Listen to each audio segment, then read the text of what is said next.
নির্মল নেত্রে রাত্রির পরপারে, জাগো অন্তর ক্ষেত্রে মুক্তির অধিকারে, জাগো ভক্তির তীর্থে পূজা পুষ্পের ঘ্রাণে, জাগো উন্মুখ চিত্তে, জাগো অম্লান প্রাণে, জাগো নন্দন নৃত্যে সুধা সিন্ধুর ধারে, জাগো স্বার্থের প্রান্তে প্রেম মন্দির দ্বারে, জাগো উজ্জ্বল পুণ্যে, জাগো নিশ্চল আশে, জাগো নিঃসীম শূন্যে পূর্ণের বাহুপাশে, জাগো নির্ভয় ধামে, জাগো সংগ্রাম সাজে, জাগো ব্রহ্মের নামে, জাগো কল্যাণ কাজে, জাগো দুর্গম যাত্রী দুঃখের অভিসারে, জাগো স্বার্থের প্রান্তে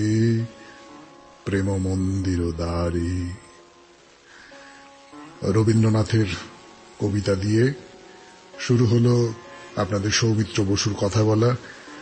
92.7 বিগ FM এ শুনছেন শরণাগত।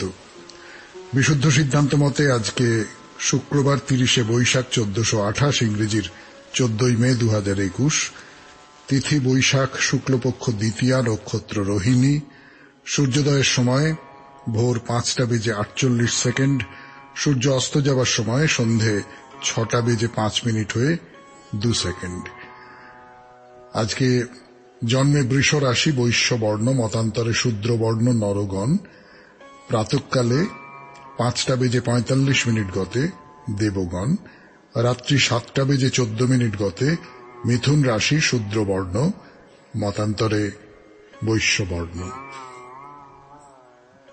আজ 1923 খ্রিস্টাব্দে চিত্র পরিচালক মৃণাল সেন জন্মগ্রহণ করেন। 1972 খ্রিস্টাব্দে আজকের তারিখে প্রয়াত হন ঔপন্যাসিক প্রভাবতী দেবী সরস্বতী। 1686 খ্রিস্টাব্দে আজকের তারিখে বিশিষ্ট জার্মান পদার্থবিদ গ্যাব্রিয়েল ফারেনহাইট জন্মগ্রহণ করেন। আমরা যে থার্মোমিটারে তাপ মাপি ফারেনহাইটে, এই ফারেনহাইটের যে মাপক সেইটা তিনি উদ্ভাবন করেন। আমাদের হোয়াটসঅ্যাপে চিঠি পাঠাবার যে নাম্বার সেটি হল 9831922927। চিঠির গোড়ায় অতি অবশ্যই SG লিখতে হবে। আর আমাদের যে ফেসবুকটি আছে, যে ফেসবুকে আমি প্রত্যেকদিন রাত্রি 9:30টার সময় আপনাদের সামনে লাইভে উপস্থিত হই, এবং আপনারাও আপনাদের যা কথা সেগুলো চিঠির মতন করে লিখে জানান, আমি তার উত্তর দিই, কথামৃত থেকে পাঠ করি প্রত্যেকদিন রাত্রি 9:30টায়। তার নাম হল শরণাগত সৌমিত্র, SHARANAGATA শরণাগত, SOUMITRA সৌমিত্র। তাহলে এখন গানের পর 92.7 বিগ FM এ শরণাগত অনুষ্ঠানে ফিরে আসছে আপনাদের সৌমিত্র বসু, আজকের যে বিশেষ দিন তার কথা বলবার জন্য, এবং তারপরে আজকের অনুষ্ঠানে কি কি আছে সে তো বলতেই হবে। মুবারক। 92.7 বিগ FM এ শরণাগত অনুষ্ঠানে সৌমিত্র বসু এই নামে বা এই বলে আপনাদের সম্বোধন করল। ঈদ মুবারক। আজকের অনুষ্ঠানের শুরুতেই আরবি সম্বোধন করলাম আপনাদের। আজকে হলো ঈদ উল ফিতর। ঈদ মানে আনন্দময় উদযাপন, আর মুবারক মানে কল্যাণ। তার মানে যা কিছু আনন্দময় এবং নিশ্চয়ই কল্যাণময় উদযাপন। রবীন্দ্রনাথ আনন্দের সঙ্গে কল্যাণকে, মঙ্গলকে মেলাবার কথা বলেছেন বারবার। ঈদ শব্দটাও প্রায় সেই রকম অর্থই বহন করে। তো সে আহ্বান যে কোনো ধর্ম থেকে, যে কোনো জাতি থেকে, যে কোনো দেশ থেকে আসতে পারে। সেই আহ্বান শরণাগতের মাধ্যমে পৌঁছে দিলাম আপনাদের সকলের কাছে। 1 মাস ধরে রমাদান মাসের উপবাস ভঙ্গ করার দিন আজ। আজকে মিলনের দিন, উৎসবের দিন। আজকের এই পৃথিবীতে মিলনের সমস্ত রকম চেষ্টা সার্থক হোক। শুরু করছি আজকের অনুষ্ঠান পরিচিতি। বলছিলাম নারদীয় পুরাণের গল্প। রাজা আর রানী সেই সরোবরের ধারে বনের মধ্যে তো বাস করছেন, দুজনে মিলে সংসার পেতেছেন সেইখানে। কিন্তু এইখানেই গল্প শেষ নয়, গল্পের শেষ আজকে হবে, শেষ করব আজকে এই গল্প। কি হলো শেষ পর্যন্ত তার জন্য একটু অপেক্ষা করুন। তারপরে চলে যাব প্রণমী তোমার এই পর্যায়ে। প্রণমী তোমার এই পর্যায়ে স্বামী বিবেকানন্দের বক্তৃতার কথা বলছিলাম। সেই বক্তৃতার সূত্র ধরে বলছিলাম যে তিনি বক্তৃতার মধ্যে অনেক সময় নানান রকম গল্প বলেন। সেই রকম একটা দুটো গল্পের কথা। স্বামী বিবেকানন্দ কি বলেন, তার তাৎপর্য কি, তাই নিয়ে আপনাদের সৌমিত্র বসুর দুটো চারটে কথা, সেইগুলো বলবো প্রণমী তোমারে এই পর্যায়ে। তারপরে হে মহাজীবন। হে মহাজীবনে গতদিন যার নাম বলিনি, যার সম্পর্কে বলেছিলাম, আমার ধারণা তার নাম সকলেই জানেন। মানে তিনি এমনই এক চরিত্র ইতিহাসের যে আমরা সবাই কোনো না কোনো ভাবে তার নাম জানি, এবং একটা দুটো যাকে ক্লু বলি, সেই ক্লু এর সূত্রেই কিন্তু তিনি কে সেটা একদম মাথার মধ্যে পরিষ্কার হয়ে যায়। যাই হোক, তবু নাম বলবো। আর একজনের কথা বলবো, তার সম্পর্কেও একটা দুটো কথা বললেই আপনারা ধরে ফেলবেন। ঠিক আছে, সোজা প্রশ্নই না হয় রইল আপনাদের কাছে। তারপরে তো আপনাদের চিঠিপত্রের উত্তর, এবং তারপর বাইরে দূরেতে মহানাদ কালী মন্দিরের কথা 92.7 বিগ এফএম এ শরণাগত অনুষ্ঠানে। তাহলে আপাতত গানের পর পুরাণ চিরন্তন 92.7 বিগ এফএম শুনছেন। আমি আপনাদের সৌমিত্র বসু। শিব শম্ভু ত্রিপুরা। কিন্তু যত যাই হোক, রাজার মনে সুখ নেই, খুব অনুতাপ হয় তার। কেন আমি অমন করে প্রজাদের কাছ থেকে, জীবনের কাছ থেকে দূরে সরে গেলাম? কেন অমন করে অহংকার আমাকে গ্রাস করলো? রাজ্য হারালাম সে না হয় ঠিক আছে, কিন্তু এই যে অন্যায় করলাম প্রজাদের প্রতি, রাজ্যের প্রতি, এর তো কোনো ক্ষমা নেই। এই অনুতাপে পুড়তে পুড়তে রাজা একদিন মারা গেলেন। এইবারে কি হবে? রানীর গর্ভে তো সন্তান। এই বিজন বনে তিনি কেমন করে থাকবেন, কেমন করে বাঁচবেন, কেমন করে বাঁচাবেন তার গর্ভের শিশুকে? না, বাঁচবার কোনো প্রশ্ন নেই। রানী বনের থেকে ফুল তুলে এনে রাজাকে সাজিয়ে দিলেন।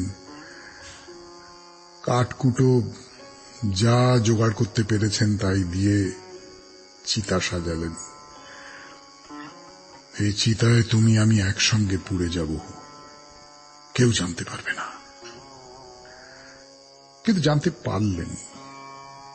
সেই বনেরই কাছ দিয়ে যাচ্ছিলেন ঋষি ঔর্ব।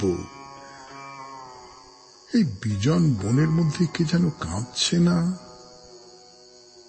কোন মেয়ের কণ্ঠস্বর। কাছে গিয়ে দেখলেন রানী তখন চিতায় উঠতে যাচ্ছেন। দৌড়ে এসে হাত ধরে তাকে টেনে নামালেন চিতা থেকে। কি হয়েছে, কি হয়েছে তোমার? আমাকে বলো, আমি ঋষি ঔর্ব, আমাকে বলো। সব শুনলেন। তারপর বললেন, মা, খেদ করো না। তোমার স্বামী অহংকার করেছিলেন, তাই তাঁর পতন হয়েছিল। অনুতাপের আগুনে পুড়ে তিনি শুদ্ধ হয়ে স্বর্গে গেছেন। রানী বললেন, আমি তার সঙ্গে সহমরণে যেতে চাই। না না মা, তা হয় না। এখন তোমার জীবন তো তোমার একার নয়। তোমার গর্ভে যে আছে তাকে এই পৃথিবীতে নিয়ে আসা তো তোমারই দায়িত্ব।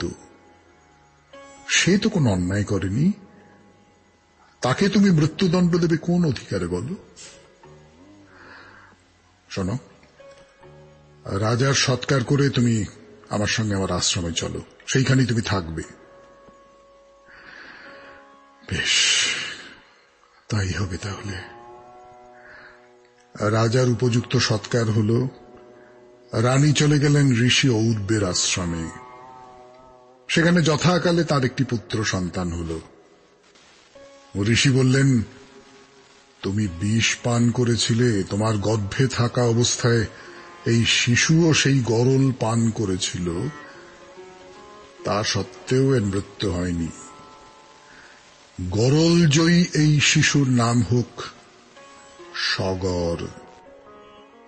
কে? সগর নামটা চেনা চেনা লাগছে?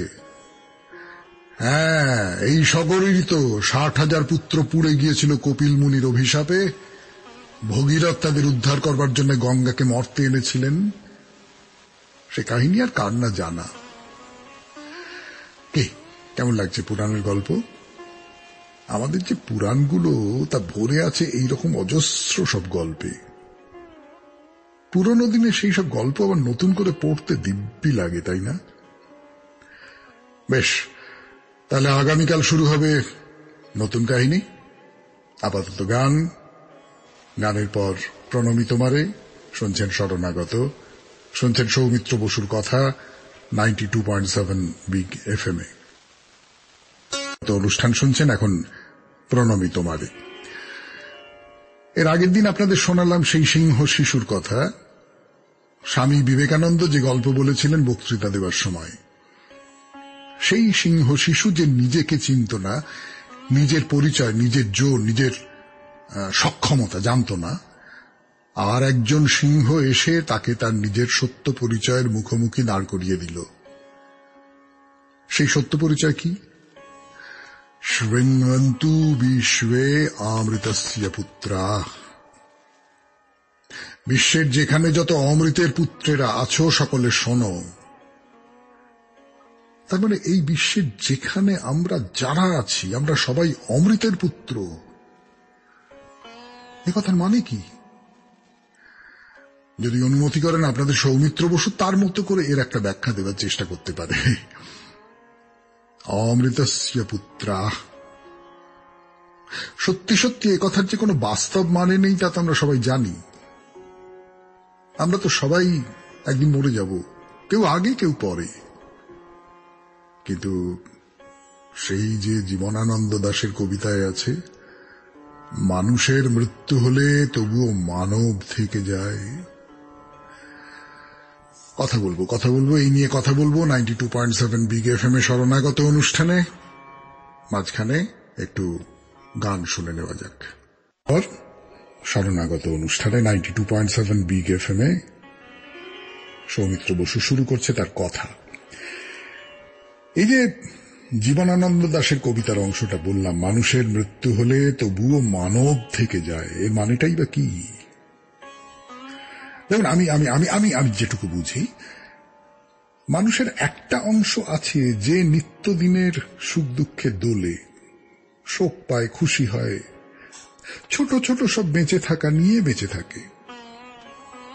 কিন্তু সেটাই তো সব নয়। তার বাইরে আরো একজন মানুষ আছে, সেই সেই সেই ব্যক্তিগত যে মানুষ, সেই কেবলমাত্র শরীর দিয়ে তৈরি যে মানুষ, তার ভেতরে আরেকজন মানুষ আছে। সে ওই শরীরের বাইরে, স্বার্থের বাইরে অন্য কিছু ভাবে। সে হয়তো অচেনা অজানা কোভিড রোগীর বাড়িতে ঘাড়ে করে অক্সিজেন সিলিন্ডার পৌঁছে দিয়ে আসে, ঘরের খেয়ে বা না খেয়ে বনের মোষ তাড়ায়। স্বামীজিও তো তেমনি একজন মানুষ ছিলেন। কত বড় বড় সব কাজ তিনি করেছেন বলুন তো, বা তার অনুগামী যারা তারা করে চলেছেন। এইখানেই মানুষের আত্মপরিচয়, এইখানেই সে অমৃতের পুত্র। এই যে পৃথিবী থেকে চলে যাবার এত বছর পরেও আমরা এই মানুষটির কথা বলে বলে শেষ করতে পারছি না, তার মানে তিনি তো বেঁচে আছেন, এখনো পর্যন্ত তীব্রভাবে বেঁচে আছেন। এইখানেই তিনি অমৃতের সন্তান। আমরা প্রত্যেকেই অমৃতের সন্তান। শুধু আমরা যে সিংহ, আমরা যে অমৃতের সন্তান, সে কথা কেউ জানিয়ে দেয় না। স্বামীজি সেই আত্মোপলব্ধির ডাক দিয়েছেন তার বক্তৃতায়। তার মানে এই যে তার বক্তৃতা শুনে বুকের মধ্যে কেমন একটা করে উঠল আমাদের সিস্টার ক্রিস্টিনের, তার কারণ গোটা কত চেনা ছকের কথা না শুনিয়ে এই বক্তৃতা থেকে নিজের মুখোমুখি দাঁড়াতে শেখালো। 3টি বক্তৃতার ব্যবস্থা করা হয়েছিল এই ইউনিটেরিয়ান ক্লাবে। দ্বিতীয় দিন থেকে শুরু হলো এবারে কানায় কানায় ভর্তি প্রেক্ষাগৃহে বক্তৃতা, কানায় কানায় ভর্তি। যারা প্রথম দিন যাননি তারা লোকের মুখে শুনে একবারে হুড়মুড় করে চলে এলেন। এমনকি 2 সারি চেয়ারের মাঝখানে যে হাঁটবার জায়গা থাকে, যাকে আইল বলে, সেখানে বসেও মানুষ শুনতে লাগলেন তার বক্তৃতা। আরেকটি ব্যাপার লক্ষ্য করেছিলেন ক্রিস্টেন, স্বামীজি তার বক্তৃতায় বারবার ভারতবর্ষের কথা বলেন, আর যতবার এই ভারতবর্ষের নাম উচ্চারণ করেন ততবার তা শুধু একটা কেবলমাত্র একটা উচ্চারণ হয়ে থাকে না, তার মধ্যে দিয়ে তার আবেগ, তার ভালোবাসা, তার গৌরববোধ, ইচ্ছে, বিষাদ, শ্রদ্ধা, এই সবকিছু এমন ভাবে মিশে থাকে যা ক্রিস্টিনকে একেবারে আলোড়িত করে দিয়েছিল। একজন বিদেশিনী হয়ে তিনি এই সবটা বুঝতে পারছিলেন। স্বামীজি এমন ভাবে তার দেশের নাম উচ্চারণ করেন, ভাবলে কেমন গায়ে কাঁটা দিয়ে ওঠে না? হ্যাঁ, তা তো হলো, কিন্তু বক্তৃতা দিতে গিয়ে স্বামীজি এইবার খুব একটা সমস্যার মধ্যে পড়লেন। কি সমস্যা? পন্ডস লেকচার ব্যুরো নামে একটা প্রতিষ্ঠান তাকে বলল, অর্থের বিনিময়ে আপনাকে নানান জায়গায় বক্তৃতা দিয়ে বেড়াতে হবে। এবং স্বামীজি রাজি হলেন। তারপরে কি হলো? আজকে নয়, আগামীকাল প্রণমী তোমারে অনুষ্ঠানে বলবো স্বামীজির কি দুর্ভোগ হয়েছিল এই ব্যুরোর, পন্ডস লেকচার ব্যুরো, এদের কথায় রাজি হয়ে। আজকের মতো তাহলে প্রণমী তোমার এখানেই শেষ। এরপর হে মহাজীবন 92.7 বিগ FM এ শুনছেন শরণাগত। আমি আপনাদের সৌমিত্র বসু। গত অনুষ্ঠানে গত দিনের হে মহাজীবনে যার কথা আপনাদের সৌমিত্র বসু বলেছিল তার নাম আপনারা সবাই জানেন, সে ব্যাপারে আমি একেবারে 100% নিশ্চিত। আমি শুধু বলি কেন তাকে বেছে নিয়েছিলাম হে মহাজীবনের চরিত্র হিসেবে। আচ্ছা, সত্যি করে একটা কথা বলুন, মেয়েরা যে অবহেলার যোগ্য নয়, তারা যে নানা দিক থেকে হু হু করে এগিয়ে আসছে, সেটা কি আর আলাদা করে বলে দিতে হবে? না, আমি মনে করি না নারী অর্ধেক আকাশ। আমি মনে করি না ওই রকম করে এইটা নারীর এলাকা, এইটা পুরুষের এলাকা বলে ভাগ করবার দিন চলে গেছে। সমস্ত আকাশ জুড়ে যেমন নারী তেমনি পুরুষ মেশামেশি করে আছে। একটা সময় আমাদের দেশের প্রধানমন্ত্রী ছিলেন একজন মহিলা, আমাদের পশ্চিমবঙ্গের মুখ্যমন্ত্রী একজন মহিলা। এই সময়ে দাঁড়িয়ে সেই মানুষটিকে তো কুর্নিশ করতেই হবে, যিনি 1208 থেকে 1240 সালের ছোট্ট জীবনে দাঁড়িয়ে আমাদের দেশে নারী স্বাধীনতার পতাকা তুলে ধরেছিলেন, সেই সুলতানা রিজিয়া। এরপর নতুন একজনের কথা 92.7 বিগ FM এ শরণাগত অনুষ্ঠানে আমি আপনাদের সৌমিত্র বসু ফিরে আসছি গানের পর। নতুন একজন মানুষের কথা 92.7 বিগ FM এ শরণাগত অনুষ্ঠানে, কিন্তু মানুষটি নতুন নন। মানুষটি আমাদের সবাইকার ভীষণ চেনা। লেখাপড়া ইলেকট্রিক্যাল ইঞ্জিনিয়ারিং নিয়ে, কিন্তু শখ হচ্ছে সাহিত্যিক হবেন, গল্প লেখেন, ছোট গল্পকার। সেই সময় একটা অন্য রকমের সাহিত্য রচনার ধারা চলে এসেছে বাংলা সাহিত্যে, যেটাকে বলতে পারি রাজনৈতিক সচেতনতার সাহিত্য, অনেক বেশি মানুষের মনের নানান জটিল দিককে প্রকাশ করবার সাহিত্য। তো তিনি লেখেন গল্প, সেসব গল্প বেশ দামি দামি কাগজে ছাপা হয়, আর ওই আপন মনে গান করেন। তখন তো পঙ্কজ মল্লিক খুব বিখ্যাত গায়ক, তার মতো করে গান করেন। বন্ধু মহলে তার নামই হয়ে গেছে ছোট পঙ্কজ। তার স্কুলে পড়েন, এখনকার হিসেবে ক্লাস 9। তার এক বন্ধু, খুব কাছের বন্ধু, সে লেখে কবিতা। তিনিও পরে খুব বিখ্যাত কবি হবেন, নামটা এখন আর বলছি না। দুজনে দারুণ ভাব, তা সেই বলল, কবি বন্ধু গানটা তো দারুণ করিস, তো রেডিওতে অডিশন দে না। দেওয়া হলো অডিশন, পাশ করে গেলেন। কিন্তু রেডিওতে মানে পাবলিকের সামনে গান গাওয়া, ছি ছি ছি ছি ছি ছি, ভদ্রলোকের বাড়ির ছেলে এরা হয় নাকি? বাবা তো মেয়েকে বসলেন, সে অনেক ধরাধরি করে রাজি করানো হলো, রেডিওতে গান গাওয়া হলো। 2 বছরে 2টো গান। তারপরে রেকর্ড বেরোলো। সে রেকর্ড ভালো লাগে লোকের, খানিকটা বিক্রিও হয়, কিন্তু যাকে বলে খ্যাতি ফেটে পড়া, সেরকম কিছু হলো না। কিরকম অবস্থাটা, একটা ঘটনার কথা বলি। ইউনিভার্সিটি ইনস্টিটিউটে ছাত্রদের একটা অনুষ্ঠান হবে, তাই বন্ধু বলল, গাইবি? হ্যাঁ গাইব, চললেন গান গাইতে। শুরু হলো অনুষ্ঠান। একের পর এক শিল্পী আসছেন, গান গেয়ে চলে যাচ্ছেন। ভ্যাবলার মতো বসে আছে সে ছেলে, ডাক আর আসে না। এর মধ্যে হঠাৎ একটা হই হই উঠল। কি ব্যাপার না, পঙ্কজ মল্লিক এসে গেছেন। পঙ্কজ মল্লিক তো তখন স্টার, সবাই দৌড়ে গেল তাকে দেখতে। আমাদের এই তরুণ গায়কও গেল, ভিড়ের মধ্যে থেকে উঁকি ঝুঁকি মেরে দেখল তাকে। বেশ তৃপ্ত মনে ফিরে এসে হঠাৎ মনে হল, আরে এখনো তো আমাকে ডাকলো না, পঙ্কজ মল্লিক এসে গেছেন, এরপরে আমার গান কে শুনতে চাইবে? একজন উদ্যোক্তাকে ধরলেন, দাদা আমার গানটা এবার দিয়ে দিন, অনেকক্ষণ বসে আছি তো। সেই উদ্যোক্তা তেড়ে একটা মুখ ঝামটা দিল, আর যান বোধ হয়, দেখছেন পঙ্কজ মল্লিক এসে গেছেন, তাকে বসিয়ে রেখে কি আপনার গান দেবো নাকি? ওরা হবে না, যান যান যান যান যান। বকুনি খেয়ে সেই ছোট শিল্পী ফিরে এলেন মাথা নিচু করে। না, জীবনের সেই প্রথম অনুষ্ঠানে গান গাওয়া হয়নি তার, কিন্তু একেবারে কাছে বসে পঙ্কজ মল্লিকের গান শুনেছিলেন। সেটাই কি কম পাওনা? খুব বড় শিল্পী হবেন একদিন তিনি, খুব বড়। বাঙালির অহংকারের শেষ থাকবে না এই মানুষটিকে নিয়ে। কে বলতে পারবেন? বলতে তো পারবেন বটেই। তাহলে এই বলতে তো পারবেন বটেইতেই শেষ হোক আজকের হে মহাজীবন। এরপর আপনাদের চিঠিপত্রের উত্তর।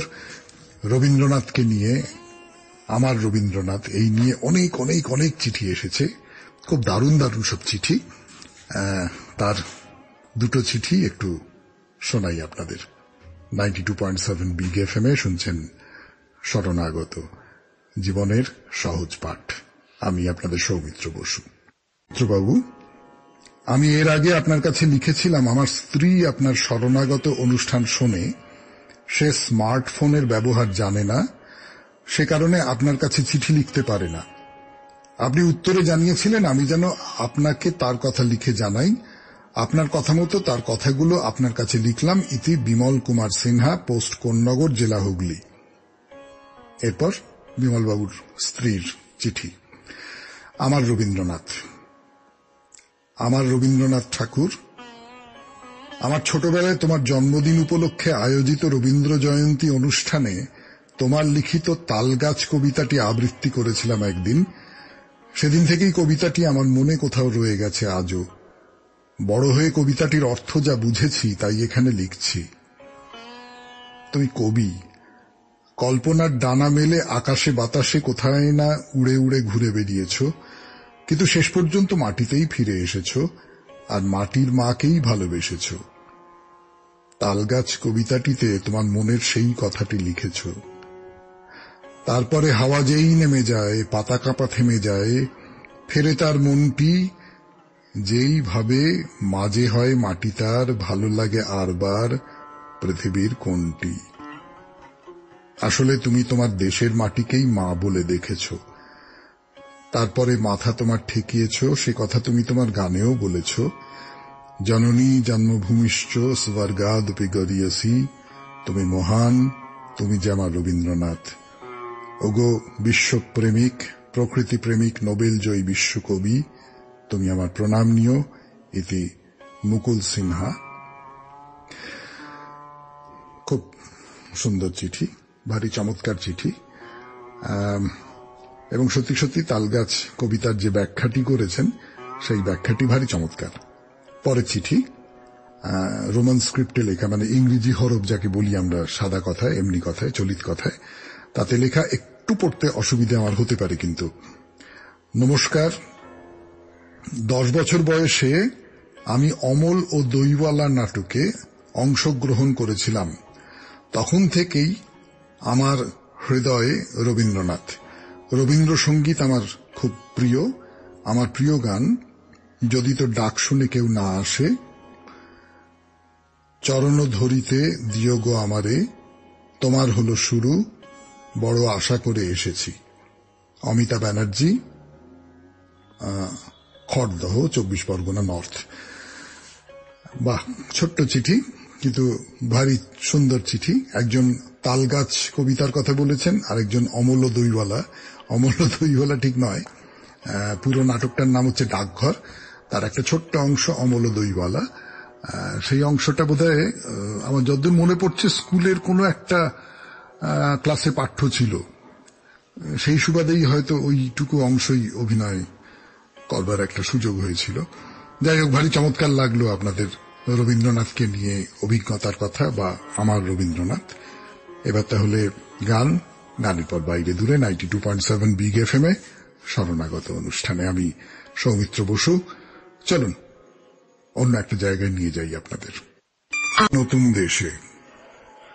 92.7 বিগ এফএম এ শরণাগত অনুষ্ঠানে নতুন দেশে যাই। চলুন, আমি নিয়ে যাচ্ছি আপনাদের সৌমিত্র বসু। বাইরে দূরের শ্রোতা বন্ধুরা, না কি বলছি, ঠিক করে বলতে গেলে শরণাগতের শ্রোতা বন্ধুরা, কারণ যিনি শরণাগত শোনেন তিনি কি আর বাইরে দূরে না শুনে থাকতে পারেন? ঘর থেকে দুপা বাইরে বেরোলেই তো এই মহানাদ কালী মন্দির। কোথায় এই মহানাদ? গতকাল বলেছি একবার, আবার বলি। চুচুড়ো থেকে সামান্য খানিকটা দূরে, ওদিকে পান্ডুয়া কিংবা খন্নান স্টেশনে নেমে সামান্য কিছুটা পথ পেরিয়ে পৌঁছে যাবেন মহানাদ গ্রাম। সেখানে নিয়োগীদের এই কালী মন্দির। একটা কথা গোড়াতেই বলি, যদি ভিত খোঁড়ার দিন থেকে ধরেন তাহলে এই কালী মন্দিরের বয়স হল ঠিক 200 বছর।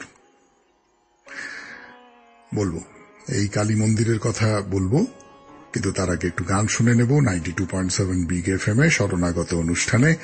তারপর আসবো মহানাদের নিয়োগী বাড়ির কালী মন্দিরের কথায়। মহানাদের কালীবাড়ি নিয়ে কথা শুরু হয়েছে 92.7 বিগ এফএম এ শরণাগত অনুষ্ঠানে। এই কালীবাড়ির কথা বলবার আগে আপনাদের একটা কথা মনে করিয়ে দিই। মহানাদ এই জায়গাটা কিন্তু, ধরুন আমি যদি বলি ধর্ম আচরণ, মন্দির তৈরি, এসবের জন্য বেশ বিখ্যাত। দুটো খুব বলবার মতো শিব মন্দির আছে এখানে। একটির নাম জটেশ্বর শিব মন্দির, আর একটার নাম হচ্ছে লাল শিবের মন্দির। আচ্ছা বেশ, সেসব নিয়ে না হয় পরে কথা বলা যাবে। দেখি, এই মহানাদের কালী মন্দির নিয়ে 2-4টে খবর দিয়ে রাখি আপনাদের। মানে কে প্রতিষ্ঠা করেছিলেন এই মন্দির, কত সালে প্রতিষ্ঠিত হয়েছিল। তার মধ্যে একটা কথা তো আগেই বলেছি, এই যে মহানাদ গ্রাম, এখানে প্রথম বীরেশ্বর নিয়োগী বসবাস করতে আসেন। তিনি এই গ্রামে প্রতিষ্ঠা করেন নিয়োগী বংশ। বলা বাহুল্য, মায়ের কৃপায় নিয়োগীদের পরিবার বেশ ফুলে ফেঁপে উঠতে লাগলো। বীরেশ্বরের নাতির ছেলে, তার নাম কৃষ্ণচন্দ্র নিয়োগী, তিনি এই কালী মন্দিরটি তৈরি করেন। সে হল আজ থেকে 200 বছর আগেকার কথা। 1822 খ্রিস্টাব্দে এই মন্দিরের ভিত খোঁড়ার কাজ শুরু হয়। তার মানে এই 2021-এ 200 বছরই তো হলো নাকি। তবে এত বড় মন্দির গ্রামের মধ্যে তৈরি করতে যেমন প্রচুর টাকা পয়সা খরচ হয়েছিল, তেমনি সময়ও লেগেছিল যথেষ্ট। কত সময়? 8 বছর। মানে 1830 খ্রিস্টাব্দে কৃষ্ণচন্দ্রের তৈরি করা এই মন্দিরের কাজ সম্পূর্ণ হল। এই মন্দিরের ভেতরে যে দক্ষিণাকালীর মূর্তি আছে সেটি তৈরি করেন কাশীরাজ ভাস্কর। নামটা বিশেষ করে মনে রাখবেন, কারণ এই কাশীরাজ ভাস্করই কিন্তু দক্ষিণেশ্বরে মা ভবতারিণীর মূর্তি তৈরি করেছিলেন। হ্যাঁ, রানী রাসমণি এসেছিলেন এখানে এই মন্দির দেখতে, এই মন্দিরের দেবীকে তিনি পুজো দিয়েছেন। এখনো পর্যন্ত এই মহানাদ কালীবাড়ির পুজো আসলে নিয়োগী বাড়ির পুজো, যদিও বলাই বাহুল্য গোটা গ্রামের মানুষ একে নিজেদের পুজো বলেই মনে করে। এবার চলুন মন্দিরের মধ্যে ঢুকে পড়ি। প্রথমেই যেটা বলবার, এই যে চুচুড়া থেকে বা খন্নান থেকে বলুন বা পান্ডুয়া থেকে মন্দিরে যাবার রাস্তাটি কিন্তু বড় সুন্দর। বিশেষ করে আমরা যারা কলকাতা বা এরকম কোন শহরে থাকি, ইটের পরে ইট, তার মধ্যে কীটের মতো বাস করি, তাদের তো দুরন্ত লাগবে। এতখানি খোলা জমি, আদিগন্ত ধান ক্ষেত, তাল গাছের সারি, খোলা আকাশ, হু হু হাওয়া, মানে যা কিছু আমাদের দুহাত উজাড় করে এই প্রকৃতি দিয়েছিলেন, আর আমরা শহরের লোকেরা নির্বোধের মতো তাকে দূষিত করে চলেছি, সে সবকিছু দেখে সেই সবকিছু পেরিয়ে আগামীকাল গিয়ে দাঁড়াবো মহানাদ কালীবাড়ির সামনে। আজকের মতো তাহলে বিদায়। আমাদের হোয়াটসঅ্যাপের নাম্বার হলো 9831922927।